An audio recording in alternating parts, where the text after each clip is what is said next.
Bueno, pues entonces vamos a empezar aquí hablando de los músculos del plano superficial de la región glútea. Aquí tenemos el primero, es el glúteo mayor o glúteo máximo, que se origina de la línea glútea posterior. Va a involucrar también la superficie del ligamento, la superficie posterior del ligamento sacrotuberoso, la fascia toracolumbar. Esos son los sitios donde se va a originar.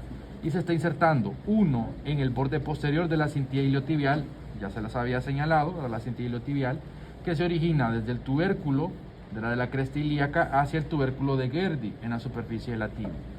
Y el otro punto de inserción de este músculo va a ser en la tuberosidad glútea, ¿verdad? En esta región de ahí. Luego el siguiente músculo, inervado, ¿verdad? Ese músculo por el nervio glúteo inferior. Luego el resto de músculos que voy a mencionar, glúteo superior, glúteo medio, glúteo inferior y el tensor de la fascia lata son inervados por el nervio glúteo superior. Aquí tenemos el siguiente músculo, que es el glúteo medio. Él se va a originar entre las líneas glúteas anterior y posterior y se inserta en el trocánter mayor. Luego, y lo menciono primero, ¿verdad? El músculo tensor de la fascia lata, porque hay que quitarlo para poder ver el glúteo menor en este maniquí. Recuerden que este músculo se está originando entre el tubérculo, ¿verdad? El tubérculo de la cresta ilíaca y la espina ilíaca anterosuperior. En ese pedacito de ahí se está originando el músculo tensor de la fascia lata y lo vemos insertándose en el borde anterior de la cintilla iliotibial. Quito aquí el músculo tensor de la fascia lata y ahí al fondo se mira escondido, miren, ese pedacito que se ve ahí escondido es el glúteo menor, ¿verdad? Que ese glúteo menor es la única parte donde se puede ver en el maniquí, pero bueno, teóricamente se origina entre las líneas glúteas anterior e inferior y se va a insertar también en el trocánter mayor del fémur. Entonces, eso de los músculos del plano superficial. Los del plano profundo aquí los vemos todos, miren. Antes de hablar de ese músculo, de esos músculos por ese lado, si quiero señalar acá, el músculo piramidal o piriforme. Miren cómo ese músculo piramidal o piriforme se está originando en la superficie anterior del hueso sacro, involucrando los espacios que existen entre los agujeros sacros anteriores. Va a salir por el agujero ciático mayor, miren acá en el otro lado, vemos siempre el agujero ciático mayor, miren cómo el músculo sale y se inserta en el trocánter mayor. Luego, siempre por dentro, vamos a ver este otro músculo, miren cómo es de grande, este es el músculo obturador interno.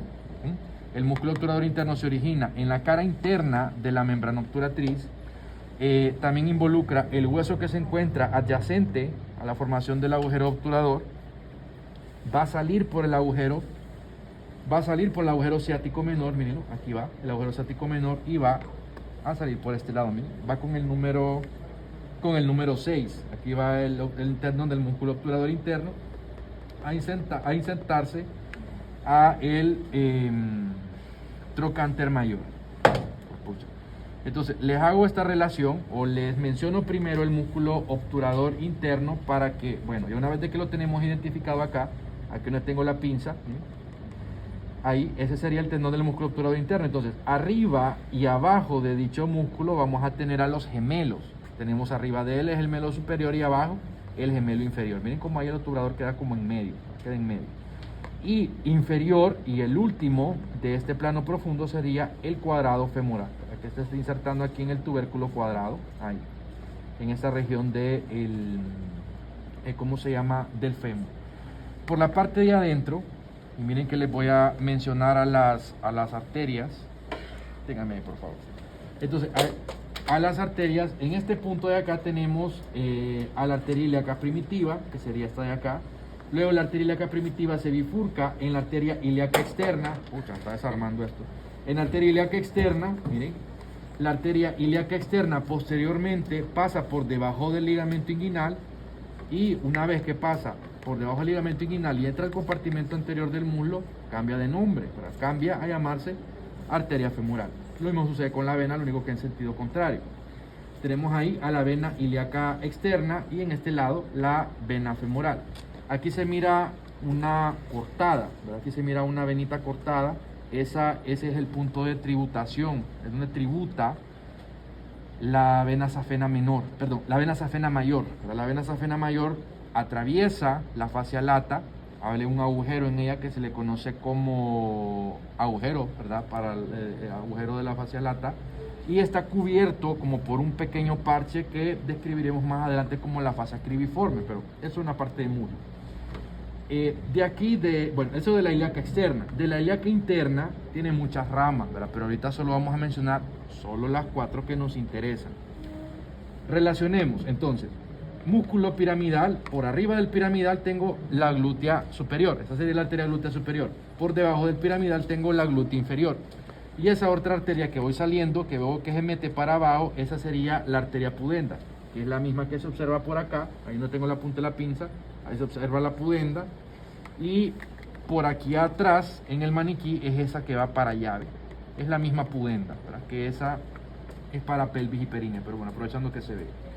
Y la cuarta y última arteria es esta que va para acá. Miren que va acompañada de un nervio, ¿verdad? Eso pues va a atravesar el músculo obturador, la membrana obturatriz, el agujero obturador. Esa va a ser la arteria y el nervio obturador, ¿okay? Entonces de aquí es todo lo que podemos mencionar. Esto sería el ligamento sacro espinoso, este sería el ligamento sacroespinoso. Esta sería la espina, ¿verdad? La espina ciática o isquiática. Vemos aquí la sínfisis del pubis, bien, ahí está el cartílago de la sínfisis del pubis. Puedo ver el promontorio, miren, ese sería el promontorio. Luego para allá pues seguiríamos con el margen que trazábamos como pelvis verdadera, del promontorio, las alas del sacro. Luego por allá seguiríamos por la línea arqueada o arcuata, luego hacia adelante por la línea pectínea o el pecten del pubis, y terminaríamos anteriormente, ¿verdad?, con la sínfisis del pubis, ¿verdad?, delimitando toda la pelvis verdadera, o lo que conocemos también como apertura pélvica superior. Por atrás, lo último que nos resta ver es el nervio ciático. Miren cómo es de enorme, ¿verdad? Es fácil de reconocer el nervio ciático. Luego aquí vemos una de las ramas, la rama transversa de la arteria circunfleja femoral medial, que sería esa de acá, y aquí se miran las 3 perforantes. Pero bueno, lo de perforantes y todo lo demás que se mira para abajo lo explicaré cuando miremos. Sería todo.